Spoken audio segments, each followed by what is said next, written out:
Good morning, everybody. Welcome back to Broyans Farm. Today is like a whole different world out. We got 7 inches of snow at least overnight. The roads are really bad, like the main roads, just even getting out to our market. Mom was having trouble getting out there. Our lane, it looks like somebody went down here. It's gonna have to be plowed. We have a skid loader, so like we'll do the little things around our farm, but then we just pay somebody to just do our main lane because it's just a nice straight stretch and we don't have a plow on one of our trucks, so it just makes it easier for us. And that same guy then plows the parking lot at our farm market. And so I got some seeds I forgot about yesterday, which is lavender. I'm heading down to the greenhouse to seed now for the second day. Hopefully everything goes well. I heard Dad say something about our alarm went off for a low temperature in the greenhouse. I hope everything's okay in there. I'm gonna go check it out, make sure everything's running and it's up to temp. But Daisy's loving it. I just don't think the snow is gonna last long because it's gonna be 42 today and the ground temperature is just so warm that it's gonna melt pretty quick. So in the seed room, Dad still has the seedlings covered. We might actually leave them covered all day because if the sun's not out, it doesn't hurt and it keeps that heat and moisture up under that plastic. So it's after lunch now, a little update here in the greenhouse. Sun came out, very, very hot. Actually had to take my sweatshirt off. I was in a jacket and still cold earlier. And now it's about like probably 80, 85 in here. Outside, the snow has probably decreased just about in half. We had around probably 8, 9 inches. Now we're down to like 4 or 5. And I am finally on now my second batch of seeds, which is impatiens, verbena, petunias, sunflowers, more petunias, sage, coleus. That's like a whole goodie box here. And these two are just all verbena and impatiens. So that's what I'm gonna be working on now, the second half of the day.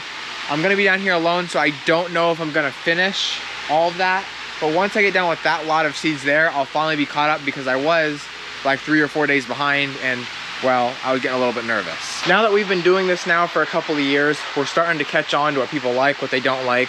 There's always something new that's coming out that we try, but for the most part, people like their same things every single year. They know it looks nice in their gardens, they know it looks nice in their landscaping, and that's what they want. So we're trying to cut back on different things and get more of the stuff people like, obviously, because, well, that just makes our sales better. So certain things like wave petunias. It seemed like the first year we started doing them, which was like 3 or 4 years ago when we first took over the greenhouses, they weren't great. Now, nobody really wants them except my mom has one main customer that loves the blue variety. So we're literally growing them almost strictly for her. She buys like 6 or 7 flats of them and we want to make her happy. And so we're only down to one wave variety now. And we obviously have other petunias, but we were growing like 10 different varieties. Now this year, we're gonna try and finish up some of that seed, but going into next year, we're probably only gonna have 4 or 5 varieties. Same thing with impatiens. We have 13 varieties right now. We have salmon, white, coral, burgundy, deep pink, light pink, like so many different varieties, and a lot of them are kind of close. And so again, we're trying to finish up that seed, but now only grow probably 5, 6 varieties of the main colors that people really like, or what seems to sell really well in our market. And so that's what we got going on right here.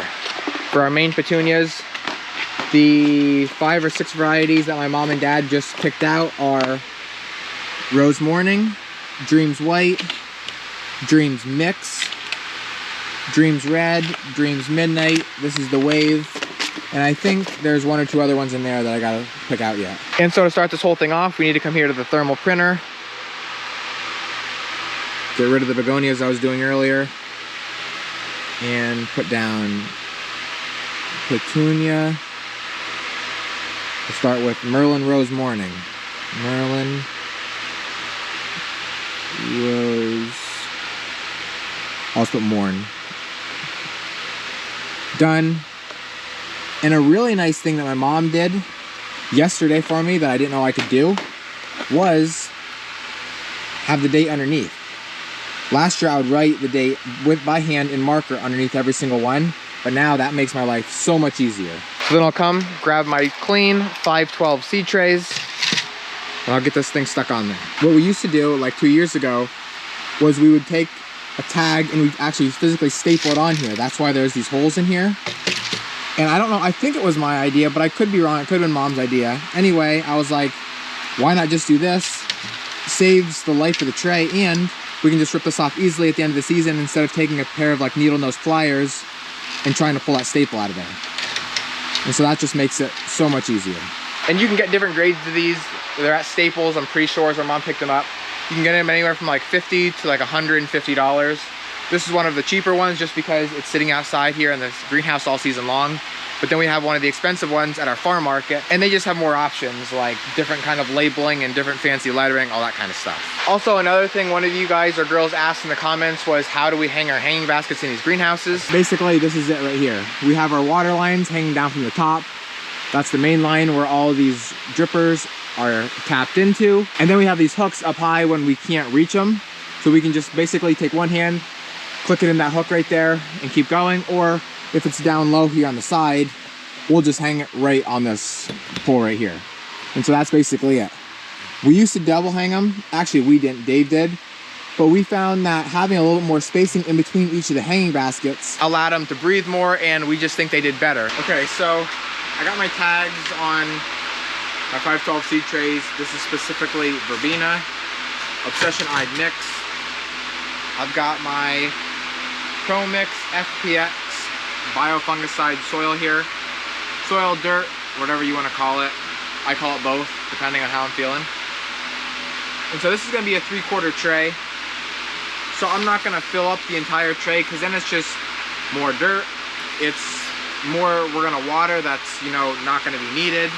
And so there's just no reason for it. So I'll take it somewhere close, around right here. So now you can kind of like to just give it a little bit of like a flop. So it sits down in those cells really nice. Just like that. Get all the dirt off of the edges. And now we're on to the next step. So then we'll bring it over here. We'll take this little, I don't even know what you want to call it. I call it the impression maker. And we'll just press that soil down. Depending on what it is and how big the seed is, probably about 1/4 to 1/2 inch. Sometimes it's hard for me to exactly do that because it depends on how hard the soil is packed, but that's about what I'm looking for right there. I'll show you a closer look. I'll bring it over here, the tray holder, and I'm ready to start seeding. So I've actually moved on from Verbena. I'm working on Coleus now. Doing 3/4 of a tray of these. You can kind of see here, I'll try and show you how small those seeds are. I mean, there's probably 100 to 200 seeds right there. Now they'll stick into my hand. I have my small seed tray on with my smallest hole.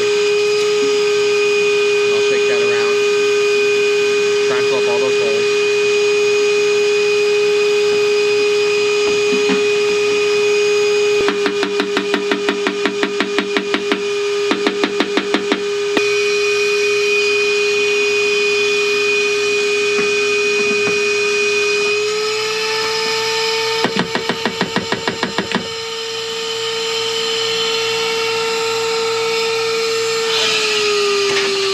And then the last step, it comes in here to the seed room, where I'll cover it with vermiculite.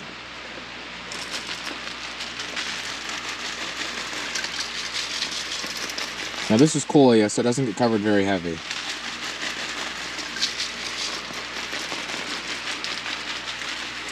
Try to do a nice and even coverage.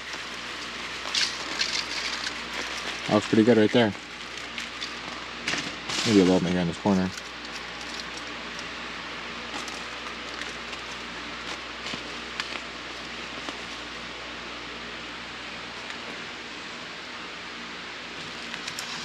And that's it.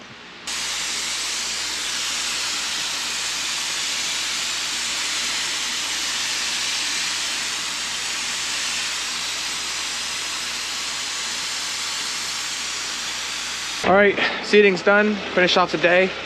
Gonna feed the cows.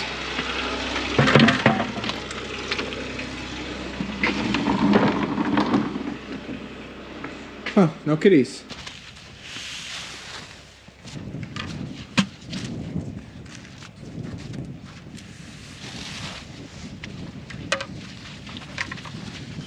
It is now the next day down here at the greenhouse. We actually, later in the day yesterday, got a shipment of plants that we weren't really expecting to get until next week. And that is all of these trays here.